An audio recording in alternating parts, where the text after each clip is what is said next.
Howdy everybody, and welcome to another Agency Overdrive lecture. In this lecture, I want to talk about and show you the build and the strategy behind a Facebook dynamic creative campaign. And I think this is a very important lecture to talk about and to focus on, especially if you're interested or you're working on Facebook advertising and Facebook ad campaigns, because there's been this overall shift in the industry over the last couple of years towards more automation. Now, back in the day when I started, there was very little automation. And I didn't start that long ago, we're talking 4 or 5 years. And Google Ads campaigns were primarily, and Facebook Ads campaigns, they were primarily driven by manual bidding. Those were the campaigns that performed really well. And you were able to create automation that helped the focus of the manual bidding perform better. So, for example, you'd have the bid to average position script in Google Ads. You might run automated A/B testing campaigns in Facebook ads, but there wasn't as much focus on automated bidding as there is now. And I think it's very important to understand that this shift is a good thing, but it's also a good shift for agencies and freelancers as well. And I'll explain what that means. For a while, I was, and the rest of my team, we were pretty scared to talk to clients about automation. And when we would sign a client would typically ask us, they'd say okay, well, how much automation do you use? Or what sort of automation do you use? Or what type of bidding strategies do you use? And fundamentally, these are questions that are more based around the client's own anxiety, because really the question should be asking was okay, here's the performance that we need. When do you think you're going to get there, and can you get there? Those are really the questions you want to ask. But our answer typically was something like, we are very much into manually understanding the campaigns and manual bidding, and there's a healthy dose of automation that helps our effort.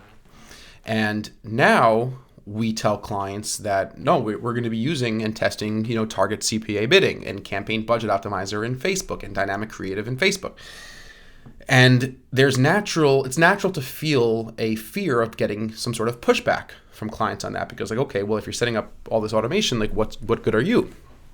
So first, let me explain to you how we answer that question now, because that might be interesting to you.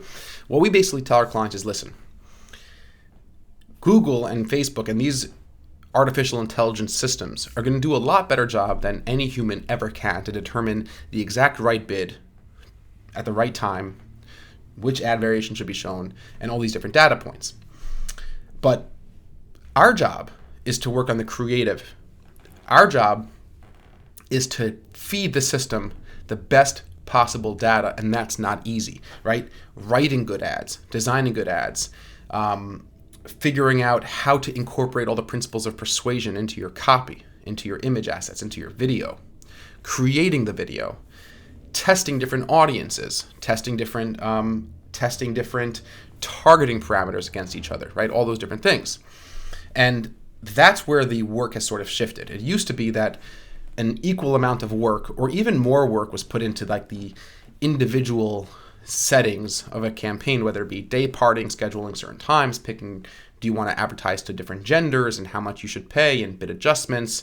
It's my guess, I guess that bid adjustments are going to go away entirely in Google Ads soon.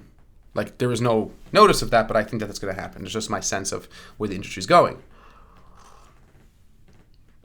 And when it came to Facebook campaigns, the focus was on all these different combinations of audience targeting and so on and so forth. But now the shift really is most of your work should really be done in creating good ads, giving Google and Facebook the best possible, strongest creative assets that your team could come up with. The most creative, the most interesting, the most appealing, the most psychologically persuasive. That's what you really want to focus on, and that's a big place to focus your skills on. So we're going to cover a couple things in this lecture.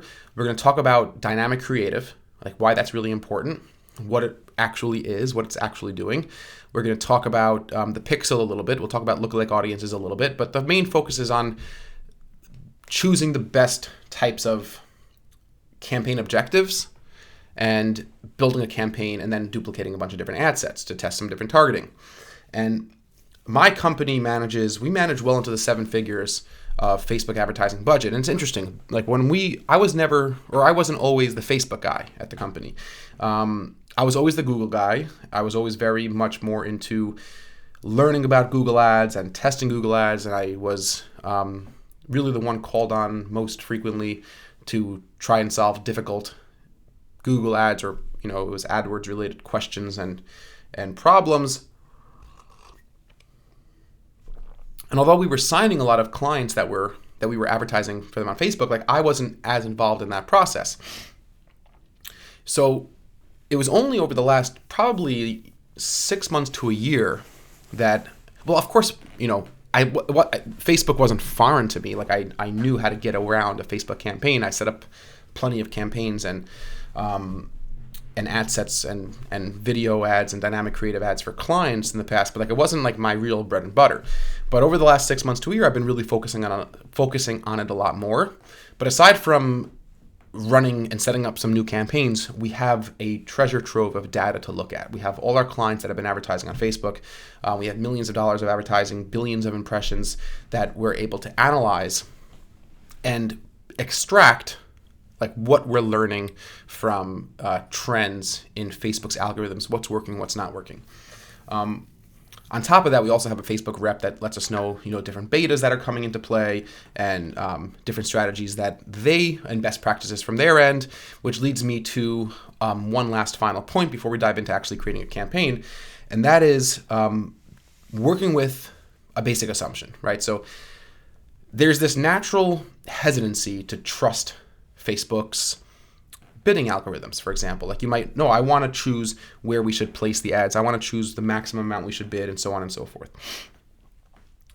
Well, that's coming from a sense of distrust. It's coming from this attitude that, well, Facebook just wants to spend your money as much as possible, and Google wants to spend your money as much as possible. Well, that's true. And I've said this many times, like there are certain settings in Google that are really designed for you to just spend extra money, and those should be avoided. But by and large, from an overall company strategy, Facebook wants you to spend as much of your money as possible on their advertising network, but economically they know that that's only going to happen if your advertising is successful. So while that is their end goal is to earn. Facebook's end goal is not to make you as successful as possible. Their end goal is to make themselves as successful as possible. But the way to get there is to make your advertising as successful as possible, right? So that's like the simple economics of it. So if Facebook's hiring the world's best developers to develop really, really powerful AI bidding systems, we should at least try and trust it. We should at least try and work with the assumption that it could be very good, because conceptually, they're able to optimize for many more data points much faster and more effectively than any human being or team of human beings will ever be able to do. So for example, when you have a Facebook campaign,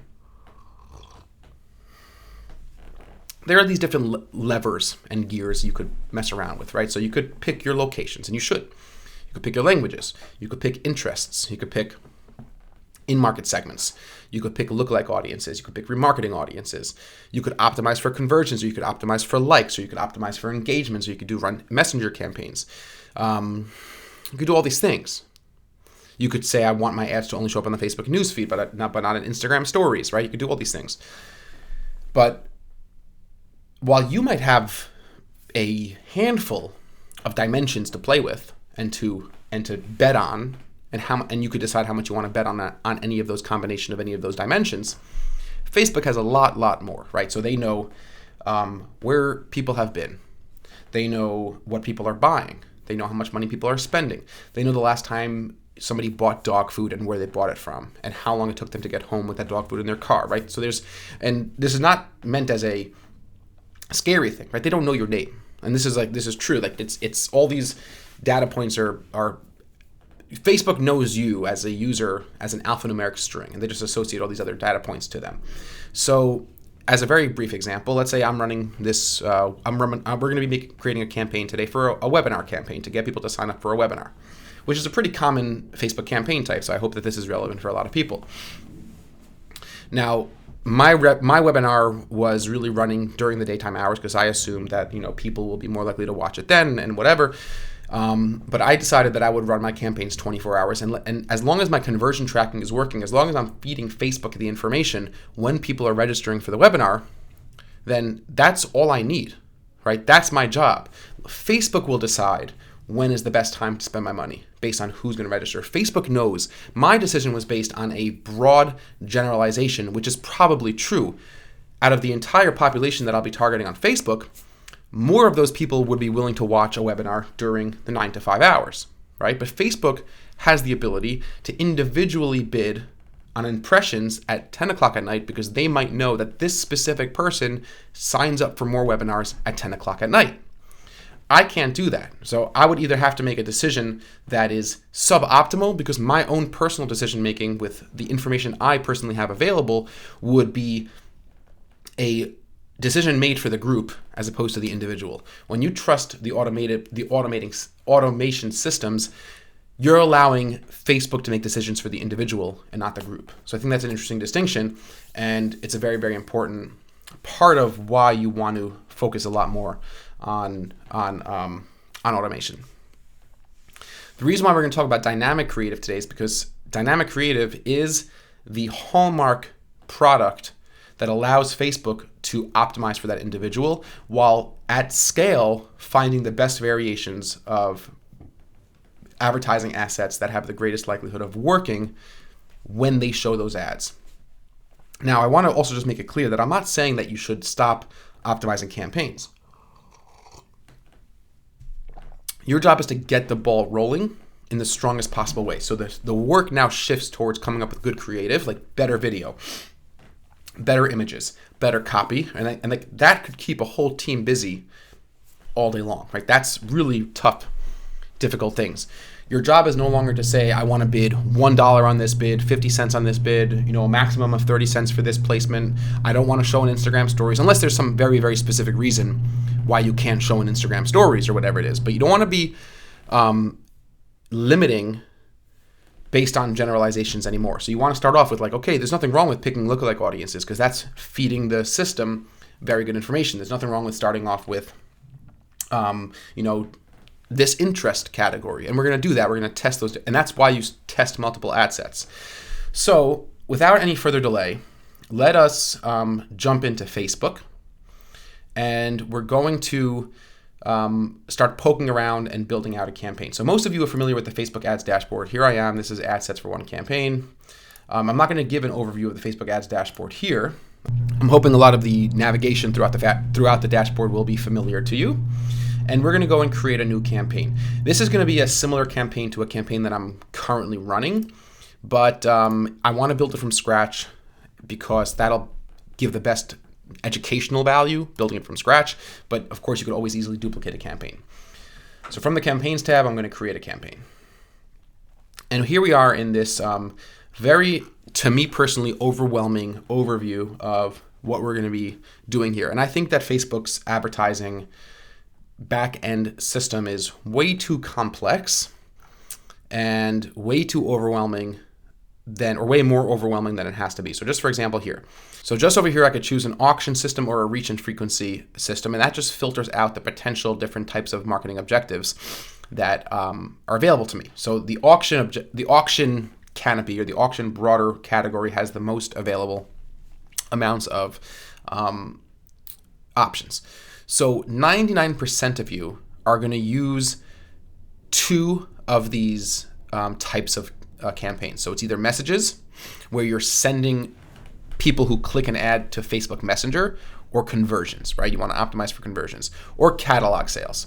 But really, conversions, and there's a lot of overlap here because a sale of a product could also be a conversion. Lead gen could also be a conversion, right? So there's and what in the world does consideration mean? Like they want to, it's just so complex. Brand awareness, right? You're not Geico, so you're not looking to spend money indefinitely without seeing any real results. Reach is this type of thing where like Google will just optimize for the most Facebook rather is going to optimize your campaigns to spend your budget on the most amount of impressions, regardless of if they're showing it to people who will take a meaningful action, regardless of whether or not your ads will be shown to people that will actually convert. Engagement, traffic, video views, these are all like very secondary optimization strategies that like I said, 99% of you are not interested in doing. And then of course there are people that have apps that if your main objective is to install an app, you would use an app install campaign. But again, you're really going to focus on conversions and messages. So in this Facebook campaign that I'm setting up, my goal is to get registrations to a webinar that I'm giving. That is my goal. I don't want to spend money if I'm not getting registrations, and I want Facebook to optimize to get the cheapest registrations possible. So I'm going to select the conversions strategy, and I'm going to come down here and name my campaign. So I usually put conversions or the campaign strategy in brackets, and it happens to be the conversion rate. Now you have two more options. You can create a split test. So you could A/B test creative, placement, audience, and delivery optimization strategies. I'm going to choose to leave that off. And if I want to come back and run some split tests, I'll run some split tests with different ad sets. And I could also choose campaign budget optimization. And this I do want to turn on. So you have the option of setting ad set level budgets like that in Google Ads. Those are like your ad groups. What we found is that when you have campaign budget optimization, CBO, when you have it turned on, Facebook does a better job at getting you your conversions for cheaper, faster. I'm going to set my campaign daily budget to $2,500 for now. I'll probably come back and change that. And campaign bid strategy, this is important. You have three different options. You have lowest cost with bid cap, and target cost. If you're starting a new campaign from scratch, 9 times out of 10, you want to keep it to lowest cost, and Facebook is going to do a good job at getting that cost lower and lower. And as I'm going to repeat many times throughout this lecture, it's important that you let things run and you give the algorithm time to find the cheapest possible conversions within your daily budget. When I first launched a campaign recently, we were getting registrations at $19, and within 3 days they came down to $2 or $3, right? So that's like a massive decrease, and it shows that Facebook does a good job at getting you those conversions for cheaper over time. You have to really let things go without touching it and without messing around with it too much.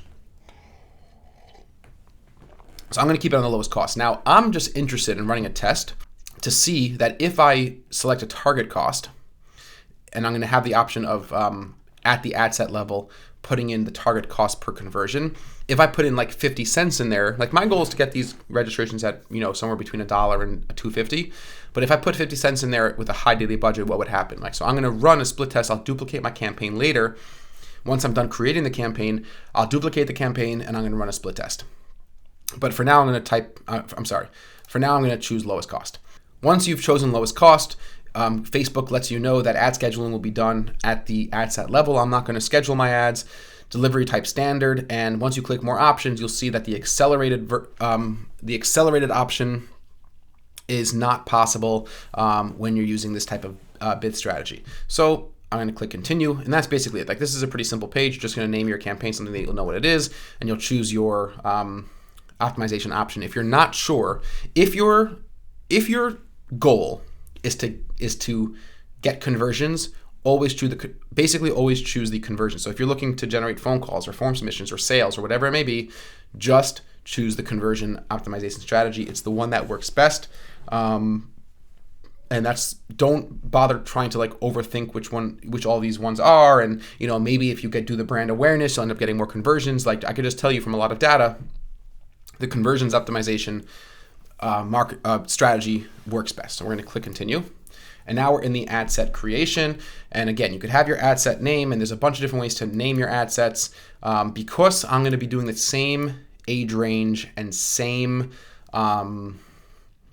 targeting, I'm not going to include age range or locations in the ad set name. So if you're running ad sets, and some ad sets are you're targeting people, men and women 18 to 50, and some you're targeting men and women 35 to 40, you could identify that in your ad set name if that's the main difference. But just for naming conventions purposes, I would suggest the primary difference between ad sets being put in the name. So lookalike audience. So I know that this audience is going to be made up of a lookalike audience, and I'm going to call this live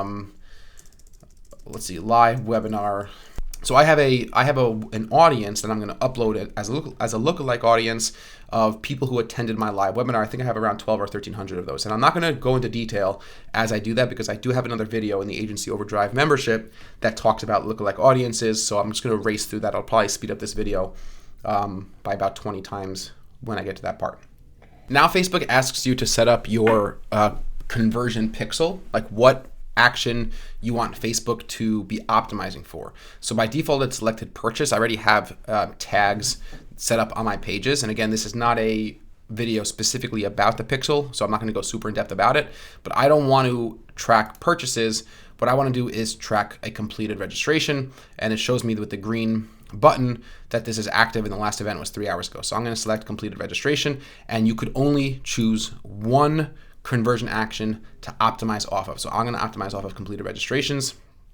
And over here is very important. You want to turn dynamic creative on. And this is going to affect the entire ad set. So you're going to be able to, run through that. We don't need that right now. Okay. So that's very important. In order to run dynamic creative, which is what the bulk of this video is going to be focused on, you have to toggle this on at the ad set level.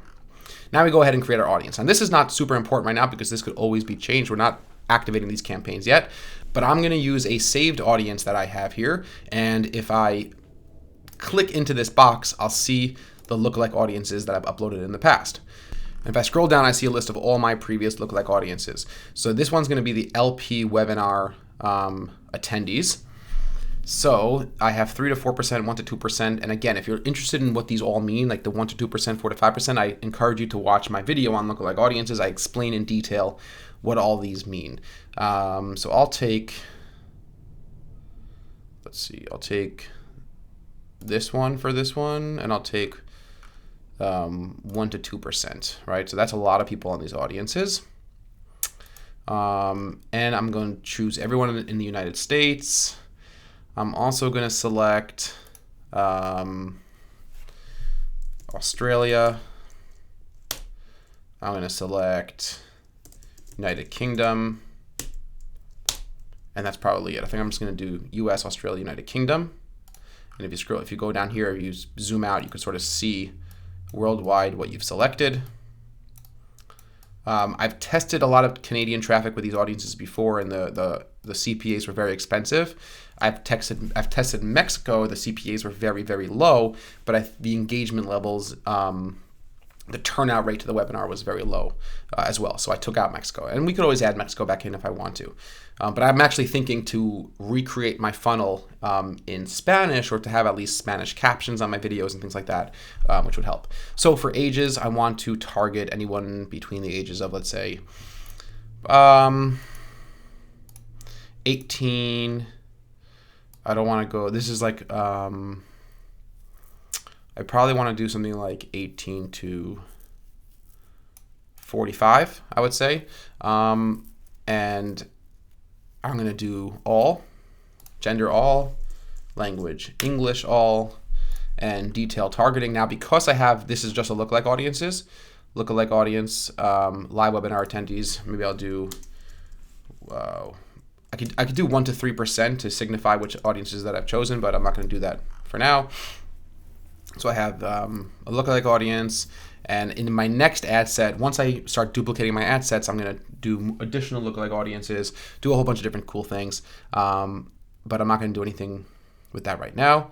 Include people who match at least one of the following. This is where you could choose additional targeting. Let's say if you have an interest in online advertising or things related to your seminar, you could search. You could choose. You could see suggestions. You could browse for different ideas. But I'm going to do that once I duplicate my first ad set. For this ad set, I want to just be targeting my lookalike audience. I could save this audience, but Facebook sort of saves them for me already. I'm going to choose automatic placements. Okay, so this is another important thing. A lot of people will come into Facebook ads and they'll start editing their placements. They'll be like, oh, I don't want to show up in stories. I don't want to show up in the Instagram feed. I don't want to show up in interstitial ads, right? I strongly suggest you don't start playing around like that. That's no longer the value proposition you have to your clients, and it's no longer a good idea. We've seen over and over again that automatic placements perform better. If your goal, unless there's some very, very specific reason why you just cannot be advertising why you cannot be advertising in certain placements, then err on the side of trusting Facebook's automation to get you the best possible results. Like there are it's very possible that overall the Facebook mobile newsfeed will perform better than Instagram stories. But again, that goes into making decisions for the group as opposed to making decisions for the individual. Facebook will know that this person tends to convert from Instagram stories, and they'll show the right ad to that right person to optimize for the lowest possible CPA, to optimize for the lowest possible cost per conversion. Facebook has enough data to optimize for the individual, and they don't have to optimize for the group. If you start making decisions about placements, you're making decisions for the group. So I'm going to choose automatic placements, and I'm going to optimize for ad delivery, which is going to be conversions, of course. We're not going to change that. And over here, this is important. So after clicking ad, always do 1 day click. Because I don't want to get too bogged down in conversion attribution and conversion windows. But basically, if you choose 1 day click or view or 7 day click or 1 day view, you're basically allowing Facebook to give credit to a Facebook impression for a conversion. So for example, say you're trying to target, say you're trying to get form submissions, right? So you show a Facebook ad to somebody on Facebook, and then they happen to do a Google, they don't click your ad, right? They're just scrolling through, they see your ad, they don't click it. And then they happen to do a Google search and they find your company name. That might be 5 days later, or even within the same day, and they click the ad and they submit a form. Facebook will say that you got a conversion. So we don't want to, in most cases, you don't want to track view through conversions. You only want to track click through conversions. And because this is a webinar funnel and 100% of webinar registrants will sign up after clicking the ad, I want to choose 1 day click. If you have if you're asking for if you're sending people to a main page of your website, let's say there's just to the contact page of your website and you have a form, then you probably want to choose 7 day click, because it's very possible that somebody will go to a contact page, not fill out the form yet, but then 2 days later, they'll decide, okay, I'm ready to do it now. They'll come back to they'll come back to your website. They might have had it saved. They'll fill out the form, and you should attribute that conversion back to the original click that you paid for on Facebook. But in my purposes, since I'm doing a webinar funnel, I'm going with 1 day click, and I'm going to be getting charged by an impression. Everything at the ad set level looks okay. And one more thing, when you're running dynamic creative, you actually can't set schedules. I forgot about that. When you're running dynamic creative, you can't set day parting schedules. Your ads will run all the time, because Facebook's basically saying, like, listen, if you want us to be figuring out the best placements and the best variations of text and headlines and calls to action and video and images, we need the ability to run your ads all the time. Fair enough. Like, that's okay with me. So we're going to continue here. And we've basically finished setting up our ad set. One more thing, and I've mentioned this in other videos, don't worry about this gauge, right? It says potential reach fewer than 1,000 people. A second ago it said my potential reach was 4 million people, and that might have happened when it was maybe this attribution. Right, see that? It went to 4 million people. But that makes no sense, because the amount of potential reach is based on all the stuff up here, my lookalike audiences, the percentages that I'm taking, my age ranges, my gender, location. It's not based on how I want to attribute conversion. So this is just a weird system. So don't worry if you see this go down to being too specific. It'll change later on. So we're going to continue. We've made our ad set. Now this is where the bulk of the work we're going to do has to happen. And you could either close this out and do it later in the ad set. That's fine. But we're going to do the work here.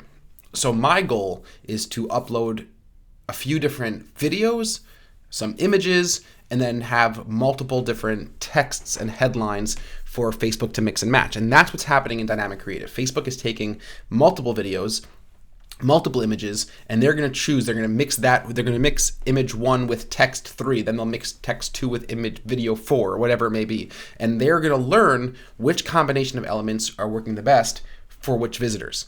Facebook claims that every variation will be shown at least once, which is fine. But then Facebook is going to start weighing which variations they show based on the data that's coming in. And there's actually a cool way to see the breakdown of which variations Facebook's showing the most. and which variations are getting the best results, and you can see exactly which results each variation is generating. So I'm going to name this ad set real quick. I'm just going to call this dynamic creative because I'm just going to have one dynamic creative component or one dynamic creative asset in every single ad set. And we're going to scroll down here. Now we're going to start adding images and video. So I want to talk about this for a couple seconds.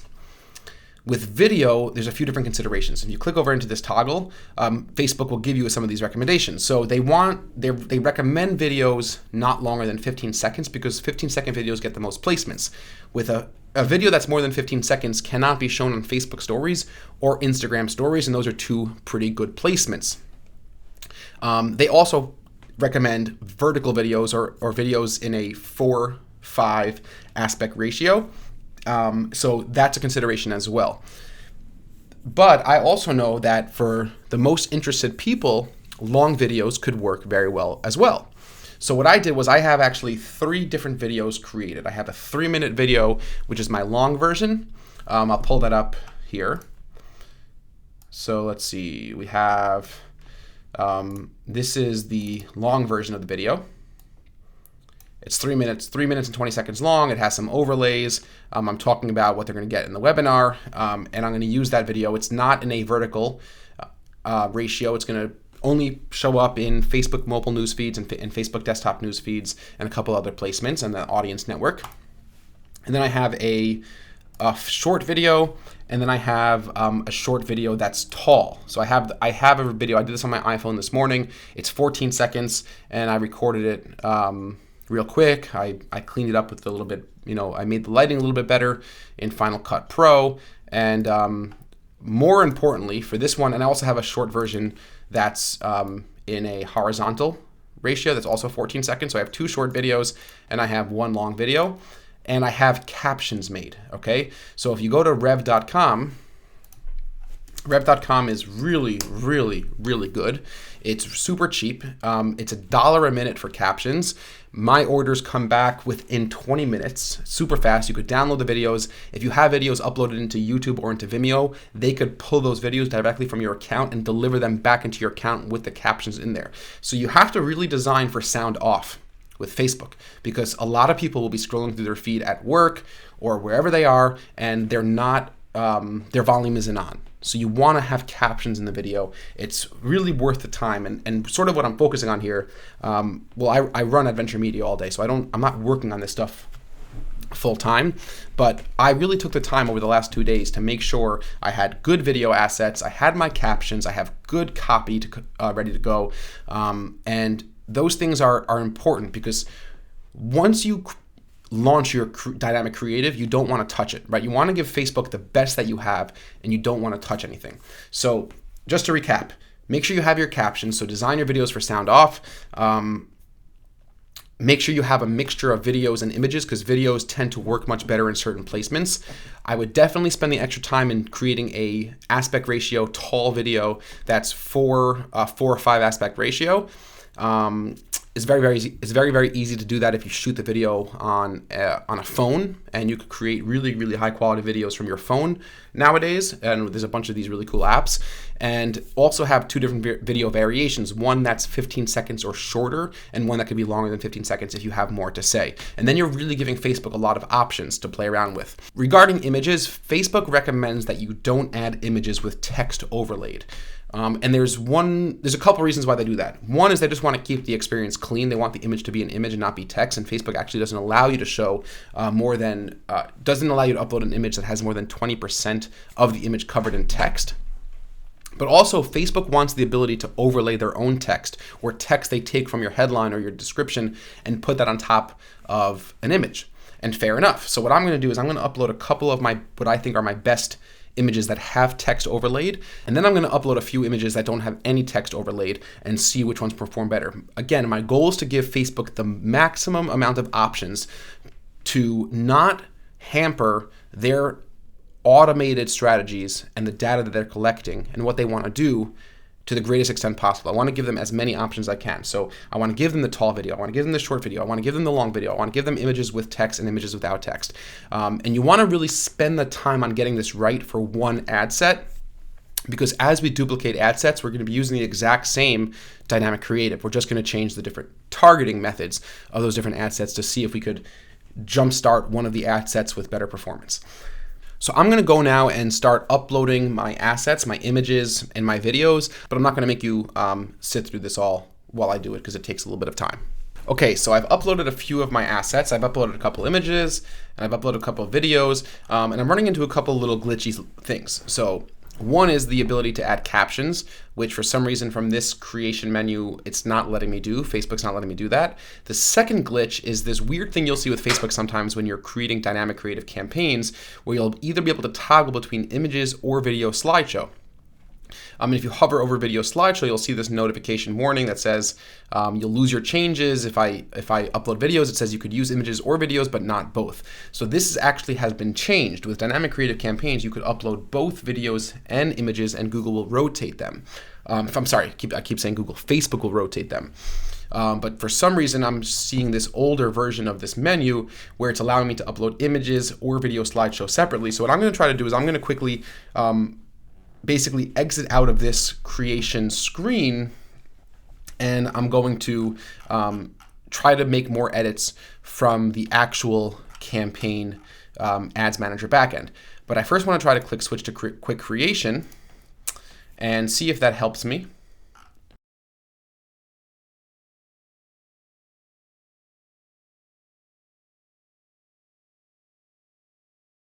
So here I am in the actual back end of the campaign, and what I did was I went through the quick creation. Instead of setting up all the details of the dynamic creative from that original campaign creation guided setup, I chose quick creation. I quickly ran through it. Just you put in some titles, names of your ad set and your dynamic creative, and once you click save as draft, you're brought to this screen. And in this now we're in this area where you could do select images and select videos, and you could do both. So like there's this little glitch going on in Facebook at this point when I'm recording this video. I'm sure Facebook will eventually fix it. But if you're trying to create a dynamic creative campaign, you've been following along with me, and you're, instead of seeing 3 buttons side by side, slideshow, videos, images, you're seeing a toggle which changes between images and video uploads. Then go out of the guided creation, where you're setting up all the text and all the images in that guided setup, and select quick creation. Create a quick shell of your campaign, save to draft, and you'll be redirected to the screen where you'll have the 3 buttons, and now we'll be able to upload everything together. So I'm going to now upload my assets again, and then we're going to work on creating everything else, like the text and the calls to action, inside this dynamic creative. So this is like par for the course with creating stuff in Facebook. There's always these little glitches, and sometimes you need to find little workarounds, but I think that's a nice little trick. If you want to upload videos and images together in one dynamic creative and you're seeing that glitch, just go with the quick creation, save to draft, and you'll be fine. Now that I've uploaded a couple of my videos and a couple images, I want to just pause briefly and come back and show you how to upload captions. So I'm going to upload some captions. So I'm going to go to customize video. You're going to click on captions, and you're going to either generate automatic captions, which not worth it. Spend a couple bucks on rev.com, and I'm going to upload my own SRT file. And you have to upload it in a certain format. So Facebook will give you that format. It's like /en, and pretty easy. So let me just select my file first, and it's this one, but I'm gonna have to do /enus, I think, but Facebook will tell me what my file is. Okay, here it is. So file name .en_us. So I'm just gonna edit that file name and select that again. Choose my language as English and click save. And now those captions will be uploaded to that video, and you click apply changes, and I'm going to do that now real quick as I continue to upload everything for these other videos. So I have a bunch of my creatives uploaded now. I have 2 images with text, I have 3 images without text, and I have 3 videos. Everything is paused and ready to go before I start duplicating my ad sets, which the purpose of which is to test different targeting. We're going to duplicate ad sets, and like just to reiterate, the whole idea behind this whole dynamic creative thing is to duplicate ad sets to test different targeting. It's not to test different creative, because we have inside the one dynamic creative asset, we have literally tens of thousands, if not hundreds of thousands, potential variations based on all the different video and image assets, the different text assets, so on and so forth. So I'm going to go down here and start adding text. So if you see here, the difference between this and the typical text of a non-dynamic creative asset is once I've added some text, I'm able to add up to 5 different options. Now, you don't have to add 5 options. And unless you have a large budget, it's probably better to just start with 2 very solid options. So I spent some time yesterday creating a bunch of different text options, and I'm going to copy and paste those from a Google Sheet. So here it is in a Google Sheet. I'm hoping that the emojis will come in. And by the way, just a little quick tip, emojis are very, very good for Facebook ad text. So if you create it in a Google Sheet, it's really easy to add emojis. You go to Insert, Special Characters, Emoji, and then you could search for your different emojis over here. And Facebook happens to have a lot more emojis in their library, but there's no way to add emojis from this menu when you're creating text, unfortunately. So I'm going to copy add variation number 1, and hopefully things will paste in relatively seamlessly. Okay, looks pretty good. So I want to just quickly touch upon a couple different things with regard to best practices with writing your ads. You want to try to put the link early in the text for the people who are just looking to click and are interested. So I'm going to put that up here, and I'm going to put the link again down at the bottom, and I'm just going to clean this up. Another thing is to create a sense of value without giving away everything. So for example, I'm writing, plus I'll be giving you 6 unbelievable bonuses today just for registering, but in this variation, I'm not explaining every single one of those bonuses. The third thing is being personal and relevant. And that's a pretty obvious thing, and we try to do that with all our ads. So like if you have a website, pay attention. Are you a freelance digital marketer? Do you run a digital marketing agency? Are you a small business owner with a website? So like, oh, okay, that's me. Maybe I should pay attention. So being personal, being relevant is very, very worthwhile. The next thing is to avoid as much subjective claims as possible and put as many objective things in your copy as much as you can. So for example, I write your conversion rate is probably 1 to 3%, which is just average. 1 to 3% is better than just saying your conversion rate is just average. I'm saying like this is what your conversion rate actually is, and then I say at some point, maybe it's not in this ad variation, I should write that the techniques you're going to learn will increase your conversion rate up to 65% on average. So like if you're giving enough, the more concrete you could be, the fewer things you leave up to interpretation, the better off you'll be. So you want to be exciting. You want to have your voice. You want to have your personality, but you want to avoid anything You want to avoid as many subjective claims, right? There's nothing wrong. Like, people will say, oh, it's just like sort of marketing lingo to say this is awesome or it's amazing and you should avoid that. But I don't think it's true. I don't think you have to avoid exciting speech. You could use words like amazing, awesome sparingly. Just try to avoid as many unsubstantiated superlatives as possible. So like, don't necessarily say you're the best in the world if you're not. I could say I have 130,000 students. Okay, that's specific. It's something that not everybody else could say. And lastly, think about that idea for your own products, your own services. What could you say that your competitors can't?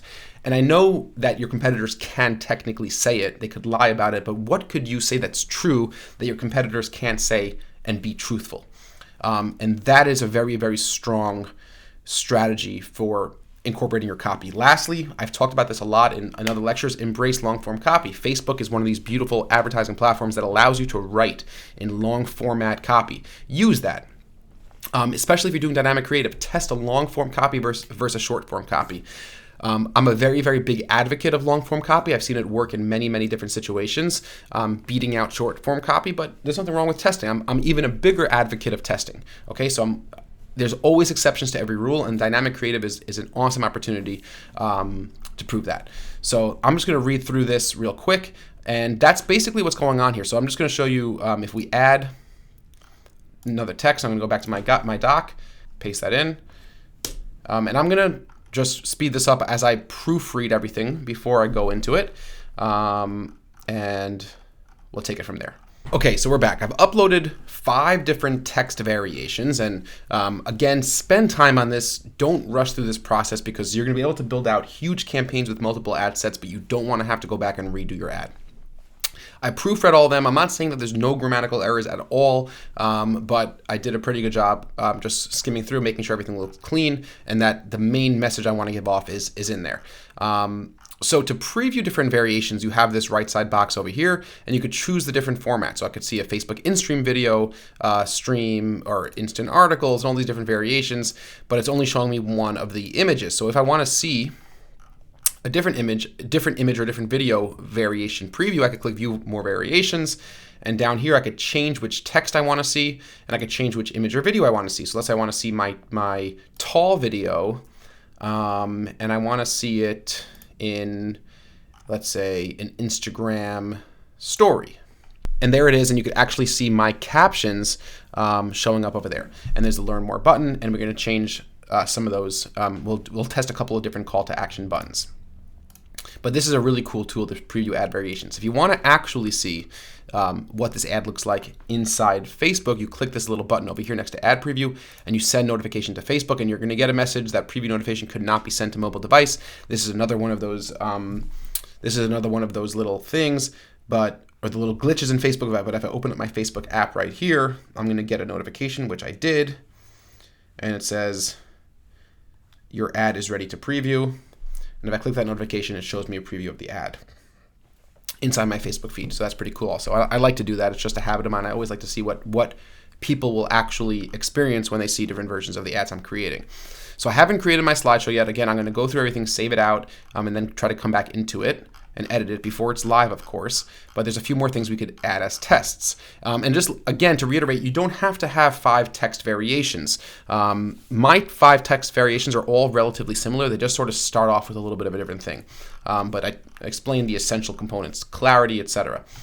Display link. So if I scroll down here, I don't necessarily want to show learning.adventureppc.com, so I could just type in something like, there you go, it's in all caps. And let's see, headlines. So we have 5 different headlines. So this is another important thing. So you don't have much space to write a headline, and you want to, again, give that sense of urgency. News, anything news works very, very well. You want to be objective. You could say things like, for me, I want to point out to the amount of students I have. So 130,000 students in my full-length courses. Over 1 million people have attended and watched my online videos on YouTube, etc. So I'm going to go ahead and start writing some headlines.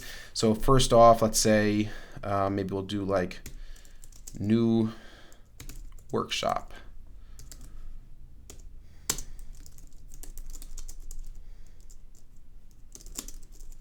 Conversion rate training, something like that.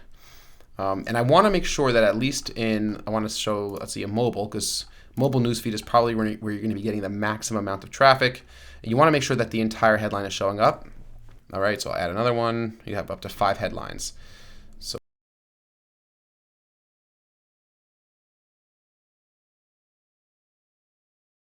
I like this siren emoji. It's sort of like bright, kind of has it's a little catchy. Anyway, that's cool. So the newsfeed link description, again, you have 5 options here. I'm probably not going to add 5 options because this is not something which is as visible. It doesn't appear in all the placements. So I'm going to quickly write a few options in and speed it up as well.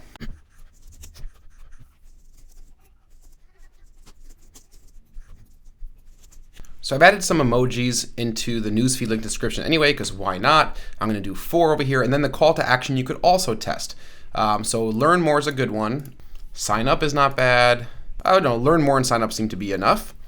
We're not an influencer, so we don't need to do anything with branded content. We have our pixel set up, and we're basically ready to go. The only thing I didn't do yet that I wanted to do was my slideshow ads, but I'm going to publish this, and I'm going to quickly make sure that my ad settings are proper.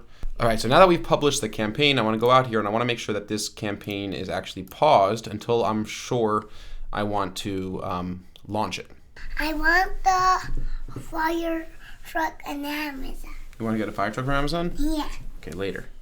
Okay, so I'm back. I spent some time in Canva creating 6 or 7 different stills with some text overlaid, and I'm going to do create a slideshow. I'll do that real quick. I'm going to add my photos. Okay, so I uploaded those images. I have them in the right order. I'm going to do 1 second and a fade. You could preview it over here. That'll give us 9 options, and that's okay. We don't have to necessarily have 10 options.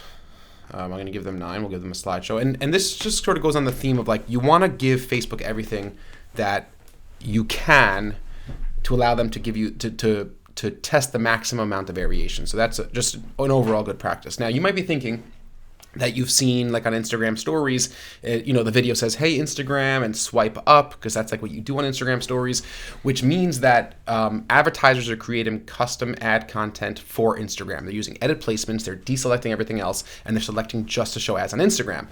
So there's nothing wrong with that. And if you had an unlimited amount of time and resources, or if I did, I would create separate campaigns with dynamic content, dynamic creative, with multiple videos, multiple text, multiple this, multiple that, for Instagram in particular, because sure, like if you're really, really tailored to a specific format, that could end up performing better. But because you don't have an unlimited amount of resources, and Instagram is not going to be the #1 source of traffic for this campaign in particular, I'm very happy with not editing my placements. And okay, so instead of saying swipe up on Instagram, it'll say learn more. It's not perfect, but it's much better in the long run to be stronger with your video, image, slideshow assets, and your copy than anything else. Like, that's really the key. So I have 9 out of 10 options here. I have everything I basically want. I have my slideshow. I have 3 videos. I have a tall video, short. I have a horizontal video, short. And I have a long horizontal. I have my slideshow. I have a couple images with text. I have a couple images without text. Yeah, like I think I'm pretty good to go here. I have 2 different calls to action. I have 4 newsfeed descriptions. I have 5 headlines. Let's publish this. And then I'm just going to quickly show you how to duplicate an ad set and change around the targeting setting, and then you could continue to build out your campaigns from there. But again, the whole point of this video is to show that really the brunt of your work, the majority of your work is really going to be focused on getting your dynamic creative set up in the way you want it set up. So I'm just waiting for this to finish publishing, and then I don't even need to exit. I could duplicate my ad sets right from here, and I could even wait for it I don't have to wait for it to be published. I could duplicate right away, but I just have it. I like things to be done and published before I start messing around, because Facebook could get glitchy. Okay, so let's say I would duplicate this. So I'll say I want to create this inside the existing campaign. So right, I want to make sure that I'm creating this ad set inside this existing campaign. And if I know I'm going to be making multiple copies, but I like I like to make 1 copy at a time. Show existing post engagements on duplicated ad. Yes, I like to do that. Now I'm going to go ahead and duplicate. And another reason, you want to make sure you have your dynamic creative set up properly, because if you don't, every little edit you want to make, you have to now go and make it in every single ad set, which is a real huge pain. So now I have this set up. I could change the name of this. So this will be lookalike audiences, visitors, 180 days. So I'm going to create lookalike audiences from my previous website visitors, because of course I have the Facebook pixel on my website. And the only thing I'm going to really be messing around with is just this one pane, the lookalike audiences, the ad set level. There's 3 levels of the hierarchy. You have the campaign, you have the ad set, you have the creative. And once I'm done with my creative and I'm duplicating, I'm just going to be duplicating it over there. So say I would go down here and I would just delete these audiences, and I would come in here and make some lookalike audiences. So let's see, the US 1%,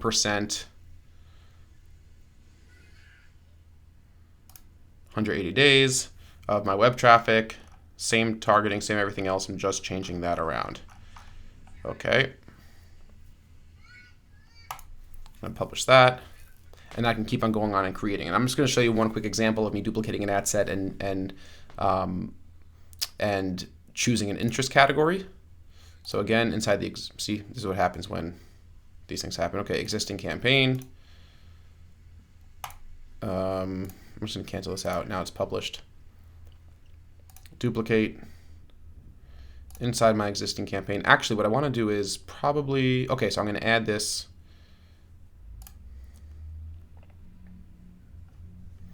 And I'm just going to do lookalike audiences. What I'm going to make label this is just, let's say, online or interest, online marketing. So this won't be based on any lookalike audiences. This will be a broad interest category. So I'm going to remove this audience, and I'm going to add some, like, you know, I could look at suggestions. Okay. And I'm going to always, and I typically, because I'm in the range of because I'm in the range of, or I'm in the mode of giving Facebook's AI as much power as possible, I'm going to select to expand interest when it may improve performance at a lower cost per result. So my audience definition is very broad here. I'm targeting 3 countries. I'm targeting a bunch of these pretty generic categories. So it's, you know, my potential reach is 220 million people. That's what Facebook's telling me. But of course, we don't trust this gauge necessarily. And again, like, you don't need to overanalyze this or overthink this too much. What you want to basically do is test a few different high-level ideas that sort of make sense. So, you know, digital activities, small business owners, these all sort of make sense. Maybe advertising is a little bit broad. So I'll remove advertising. Internet marketing, digital marketing, online advertising, social media marketing, these are all, you know, pretty relevant to this category. So I'm going to stay with automatic placements and all these things, and I'll publish this ad set. And I'm going to go and create a few different, my goal here before I launch the campaign is to create a few additional ad sets that also target, that have lookalike audiences plus interest categories, that have maybe narrower interest categories like followers of certain figures that are popular in our field. I want to test a whole bunch of different ideas, but the main thing, I got my dynamic creative straight. So remember, really focus on the dynamic creative. The main takeaway is to use Campaign Budget Optimizer, create as many strong assets in each field as possible, so you have a few different powerful image assets. And again, it's better to optimize for quality over quantity. It's better to give Facebook 5 really good images or 2 really good videos than to give them 10 images if 4 of them are really weak, because Facebook in the beginning is going to use all of them.